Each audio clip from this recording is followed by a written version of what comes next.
a volatile global environment have really taken their toll on the street, on sentiment, and probably on your mutual fund NAVs as well. Now, this is not a time to panic, but perhaps a time to recheck your short-term goals and your fund requirements, and then accordingly take stock of your mutual fund portfolio. And that is exactly what we intend to do in this edition of the show. Joining me to do that are Anupam Guha, Head of Wealth Management at ICICI Securities, and personal finance expert Hemant Rustagi. Gentlemen, thank you so much for joining us on the show. First things first, it really has been quite a nerve-wracking change, right? From the highs of August to the manner in which September and October have played out. Let's just get your first thoughts. Anupam, how have you read the volatility? And we kept thinking that it's going to pass, but it's been a slightly more prolonged stretch this time. Absolutely, Surbhi. So, interesting times for sure. Markets have been on a spin.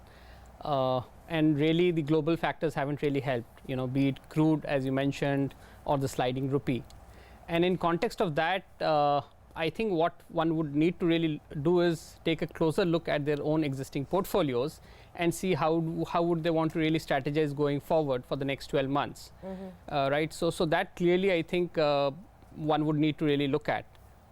Yeah, absolutely. So, Mr. Rustagi, I guess for someone who doesn't need any money right now, and who has a longer view, 5 years onwards, for them, no need to bother, right? Just switch off TV, mobile phones, everything, and just stay with your investments. Is it that environment? I think that would be the best thing to do, of course. But it's very, very important to, I think, be very clear about how you build your portfolio. So if you build your portfolio, align your investment to the goal, especially the guys who are investing on a regular basis. If you have done that in the past and you looked at your asset allocation properly, and within assets, for example, if you look at equity, you have kind of very well balanced portfolio in terms of allocation to large cap, mid cap, small cap, and your funds have been performing consistently earlier. I think you just need not worry about it. But this is the time, obviously, it can be very, very challenging time, but this is not the time, as you rightly said, not to panic. Yeah. Okay, I mean, stick to your investment goals, stick to your investment process, and if you're investing through SIP or regular investment, continue with that. Okay, there's no reason for you to stop SIPs because we have seen these kind of falls before. The reasons may continue to change, or you may still see markets going down from these levels, but that's the nature of the market as such. I don't think investors need to really worry about it. But if you're not someone who really planned your investment well, it's the time for you to go back to the drawing board and see where exactly is your portfolio. Yeah. Did you make your portfolio very aggressive in terms of allocation to mid and small cap? Maybe that's the time to need to start rebalancing it. Sure, but if you have if you have planned it properly, no need to worry. Okay, Anupam, what kind of queries are you seeing coming in from clients? Are people a lot more sort of stable this time? Are they willing to stay the course? What kind of questions are coming up? So, I think what's really come out is that I think people are wanting to look at their own portfolios and see whether they've really done the asset allocation right. I think in last 1 year, when markets really rallied well, small and mid caps really had a good gain, people went overboard. And really it is here that people are wanting to go back to basics and see, in context of how they have structured their portfolio to their goals and cash flows, have they been able to manage it well? Sure. So I think most of the queries that are coming in today is essentially that, when we look at the markets, and it's been, bipolar. Till some time back, maybe a month back, you had, the Sensex or the Nifty really holding fort. And it was largely because large caps were holding. Versus, in case if you had built a portfolio which was heavy on mid cap or small cap, there was divergence. Your portfolios were down minus 20%, while the overall headline numbers looked good. Sure. And now when, the large caps also have taken a beating, really people are asking themselves that how do I really plan the next 12 months? So I think most of the questions that we are receiving at our end are largely in that context. So let's take up the asset allocation sort of question first up, because that is the most important one, right, Mr. Rustagi? Now, ideally speaking, it should be based on your risk profile, your goals, your age factor, etc., things like that. But at times we do go overboard. I mean, in a good market, everybody's telling you that, you should really load up on equities. So there would be portfolios which are very, very heavily equity oriented right now, where people didn't want to put too much of money in fixed deposits or even in debt mutual funds. How should one begin the rebalancing? Is this the time to look at, let's say, balanced funds or maybe pure debt funds? Or is this the time to actually, go a little more aggressive in equity and look at buying in equity because you're getting lower prices today? Look, I mean, it's never a great idea to look at what's happening in the market and start rebalancing your portfolio. There has to be reason for that. There are investors who very systematically rebalance their portfolio at the end of 1 year, at the completion of 1 year. 1 year because it makes your gains tax efficient. So if someone who has been doing it regularly, and the fact that every time we always recommend that when there is a change in the asset allocation to the extent of 10% or more, maybe that's the time you start looking at rebalancing. So I would tend to agree that if there is someone who is looking at still long term, still has the time horizon good enough to be in equity, this is the time to rebalance, which means you start allocating more. You buy more if you have a 10-year long-term view on equities. Absolutely. Okay. You start putting more money. Yeah. I'm not saying that the markets can't fall from here, so you have to do it gradually. You just can't put all your lump sum here. Maybe in 2 or 3 tranches you can do it, but definitely a good time for people to start increasing their allocation to equity, not because the markets are down, just because you're following the discipline of rebalancing your portfolio. But for someone, like I said earlier, who has aligned the investment to the goal, you still have a time horizon for retirement for 15, 20 years, for child education for 10 year plus. As long as I said earlier, if you're very clear about the kind of funds that you have and your asset allocation is in line with that, no need to make any changes. I would not want someone to put 2 or 3 year money to take advantage of the market. So I think that's something which can be a very, very risky strategy. Okay, absolutely. Take that in point. But the fact is that not all of us are as organized who've got their long-term 15, 20-year goals sort of charted out. So for that category, Anupam, people who are now looking at their portfolio and wondering do I have too much equity exposure? Should I go to a balanced fund? Should I do hybrid funds right now? So what should the approach to asset allocation be if you're looking at your MF portfolio? And obviously a lot of it is down in losses, not just on the equity side, even on the debt side, because we've had problems with respect to how credit funds are doing, and maybe there are losses there as well as interest rates have shot up. So I think very valid points, Surabhi. So I think what one would need to do, one is the overall asset allocation, but I think one would also need to look at the macro and see with the changing times, is your portfolio aligned or not? And I will just give you a few examples here. So say, for example, in equity, what really has happened? Why is it that suddenly we think that what kind of stocks would do well? Is it the time for defensive? Is it that you would want to get into more capital efficient businesses with lighter balance sheets, cleaner businesses, more services oriented, so IT, pharma, the entire financial services pack. Within that, people went overboard with maybe an NBFC kind of a model to saying that are there headwinds from a regulatory perspective? There are policy changes that are being made by RBI, by SEBI, by the government. And in context of all of this, what kind of sector one would need to really play? And within that, how do you really build a bottom-up stock portfolio or a mutual funds portfolio as well, right? Sure. So that is on the equity side. Likewise, on the debt side as well, right? We've been saying it for quite some time that this is not the time to really play duration. A lot of people also in the last 1 year took aggressive bets on credit funds. Yeah. And clearly we've seen, there's been a liquidity crisis, there's been a crisis of confidence. And with that, clearly we've seen spikes happening in debt as well, where people are sitting in losses. And in context of all of this, one would really need to rebalance their debt portfolio, or at least take a closer look at the debt portfolio, the equity portfolio, and then do the entire asset allocation. Okay. Well, that is exactly what we will do after the break, because we'll talk equities. We'll talk about how you need to perhaps go through your equity portfolio, mutual fund portfolio, and take a look at the kind of funds that you have. What happens to thematic funds in this environment? Should it be more mid-cap oriented, large-cap oriented? All of those questions answered on the other side. Welcome back. You're watching Money, Money, Money. And this week we're talking about the volatile market scenario that we have seen both on the equity side, on the debt side, and currencies, and what that means for your investments, your mutual fund portfolio. And now we are talking equity mutual funds. So gentlemen, as you said, obviously if a person is young and still has 10, 15 years of investing life ahead of him or her, then equities is still, a great asset class to be in. But Mr. Rustagi, here's the thing. When you do see losses like this, and I'm just reading out some of the names, 1 month or 3 months.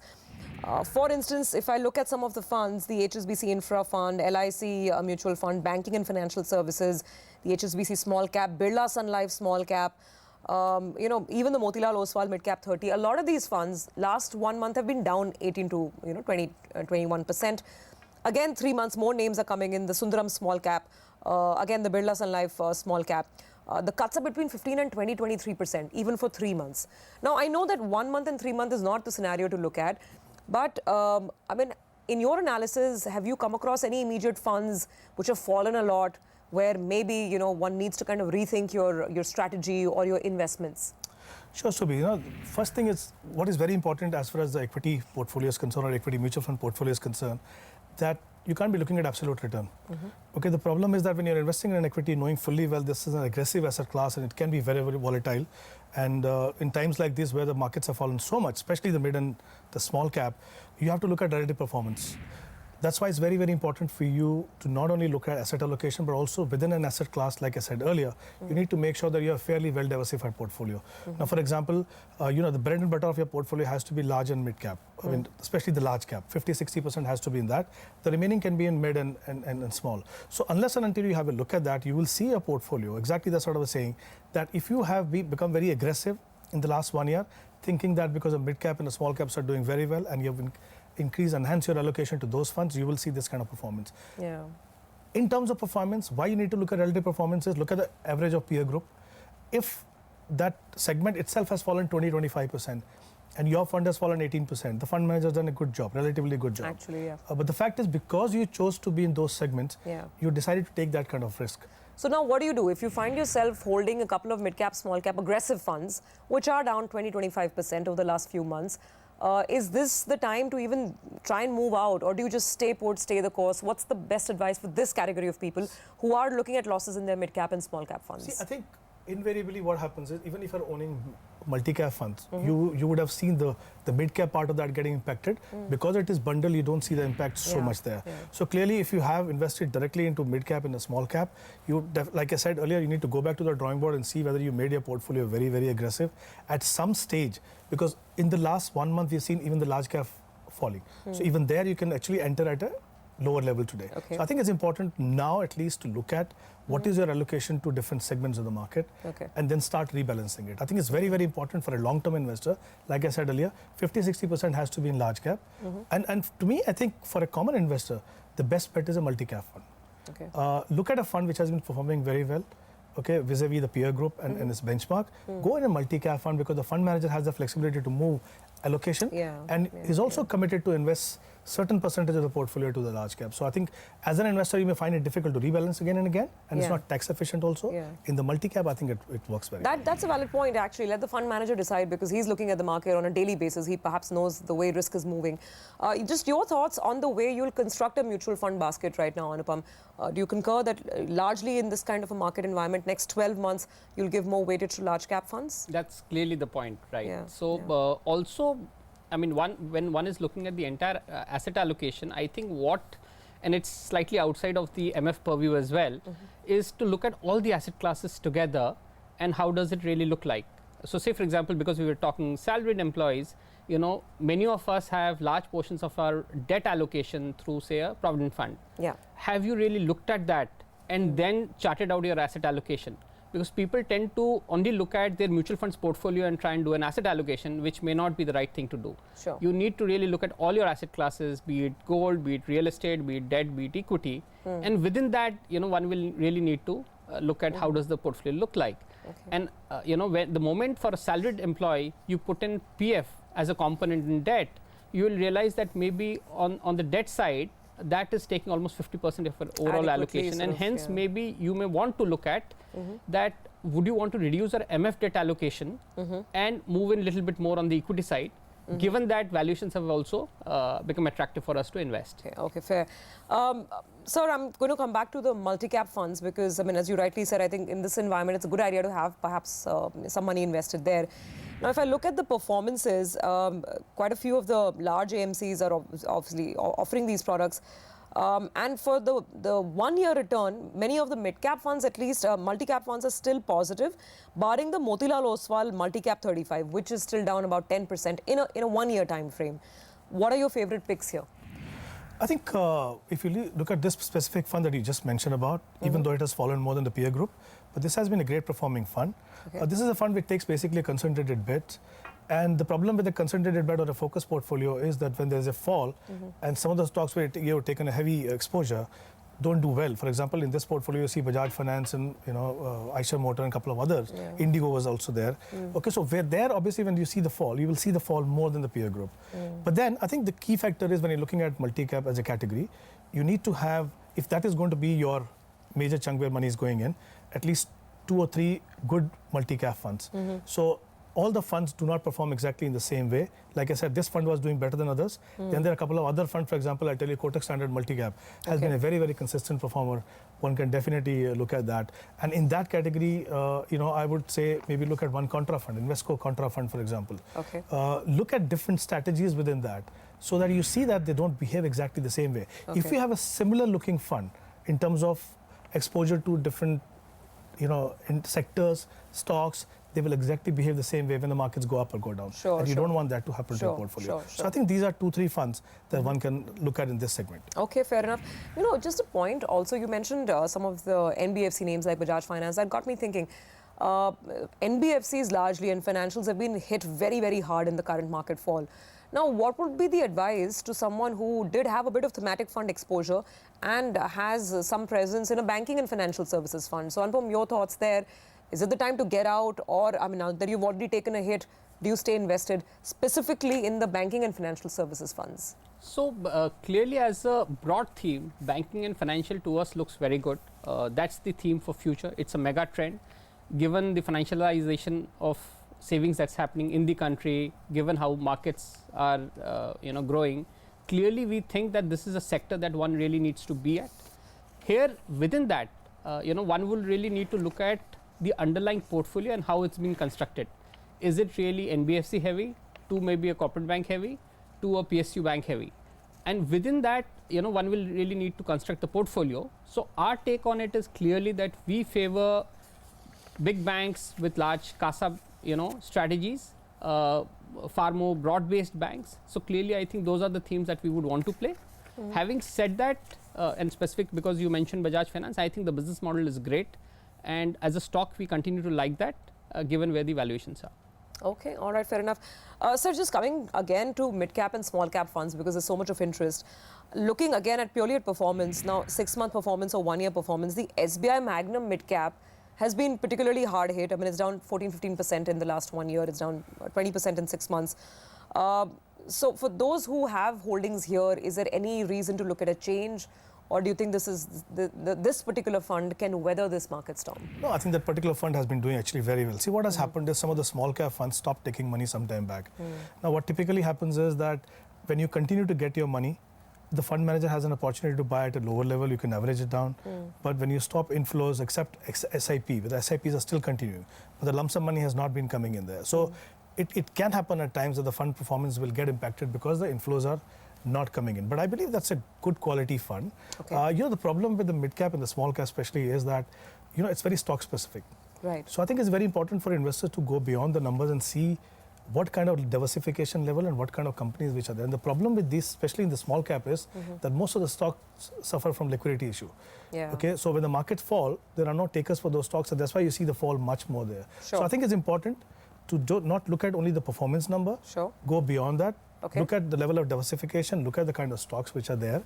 And unless and until you are really comfortable, if you can't do it yourself, take help from somebody. But I think it's very important to go beyond the numbers and look at stocks, the quality of stocks, especially in the mid cap and small cap. And then take it. I couldn't agree more. So do tell us your favorite names as well, because and this is obviously for the investors who can take higher risk and who can ride out this period of volatility. For those investors who are looking at fresh deployment in mid cap funds or small cap funds even today, which are the 1 or 2 names maybe that you would still go for? Well, in the mid cap, I would say one can look at HDFC mid cap opportunity.